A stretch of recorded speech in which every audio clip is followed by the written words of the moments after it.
Dito sa last 9 minutes and 39 seconds ng 4th and final quarter, napatawag ng bigla ang timeout itong si Coach JJ Redick matapos makagawa ng basket ng Miami Heat. Hindi lang basta basket yan mga idol, no? Easy basket pa nga. Sa tingin ko, hindi lang basta pag timeout ang nangyari dito, kinall out niya rin yung mga manlalaro niya. Tingnan nyo maigi mga idol, meron siya ditong pinagsasabi. Well, hindi natin malalaman kung ano nga ba talaga yung sinabi niya dyan. Pero makikita nyo naman, no, na meron talagang sinasabi itong si Coach JJ Redick.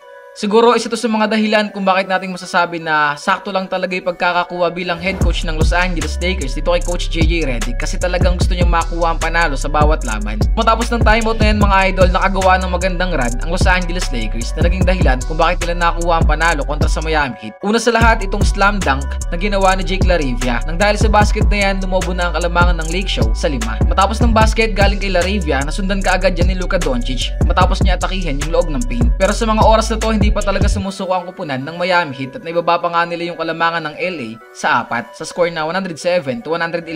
At dahil dyan, gumawa na naman ng panibagong adjustment itong si Coach JJ Redick. Tignan nyo maigi mga idol yung nasa loob ng court. Andyan si Bronny, Luka Doncic, Rui Hachimura, Jake LaRavia at si Marcus Smart. Sa senaryo na to mga idol, no, hindi na natin dapat nakikita sa loob ng court itong si Bronny. Pero ito nga sa laban nila kontra Miami Heat, bigla nilang ipinasok ni Coach JJ Redick itong si Bronny. Kung ako ang tatanungin, masasabi ko na nagmistulang magic bunot pa nga ni Coach JJ Redick itong si Bronny James kanina. Bali simula kasi nung pinasok si Bronny mga idol, mas naging maganda yung depensa at opensa ng LA. Sa senaryo na to ipapakita ko kung bakit.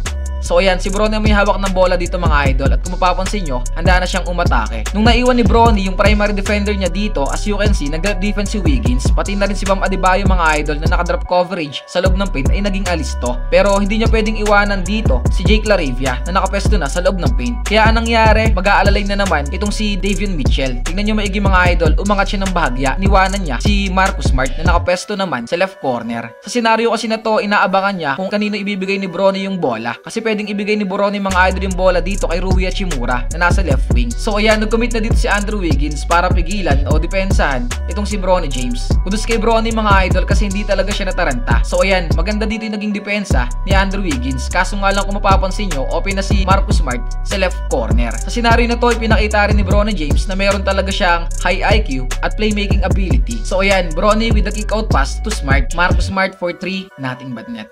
Sa last 6 minutes and 2 seconds mark ng 4th quarter, magkakaroon sana ng 1v1 situation between Bronny James at Davion Mitchell. Pero dahil sa magandang defense na pinakita ni Bronny, ang nangyari mga idol, napilitan si Davion Mitchell na i-kick out yung bola sa kasama niya. Pero kudos dito kay Jake LaRavia kasi nakita niya yung pasa na to na naging dahilan para lumabas yung bola. Kudos kay Bronny mga idol pati na rin kay Davion Mitchell dahil sa magandang depensa nila, nasira yung play ng Miami Heat. Naging mabisa talaga yung pagtawag ng timeout kanina ni Coach JJ Redick at dahil nga dyan, nagawa nilang baliktarin yung takbo ng laro. Sa ngayon mga idol, hawak na talaga ng Lake Show yung momentum sa laban at hindi lang yan, pati yung tinatawag na fast pace ay nasabayan na rin nila. Sa mga di nakakaalam no, ganun kasi talaga maglaro yung Miami Heat, takbo lang sila ng takbo para nga makakuha ng easy basket sa loob ng paint. At ang nangyari nga mga idol na baliktad talaga yan ng Lake Show kanina, nagkaroon din sila ng pagkakataon makakuha ng easy basket sa loob ng paint. Katulad na nga lang ito, Luka Doncic pass to AR, Austin Reeves lob pass to Jake LaRavia. LaRavia throws it down. Matapos pumasok ng tira na to ni Luka Doncic, balik na ulit sa double digit yung kalamangan ng Lake Show laban sa Miami Heat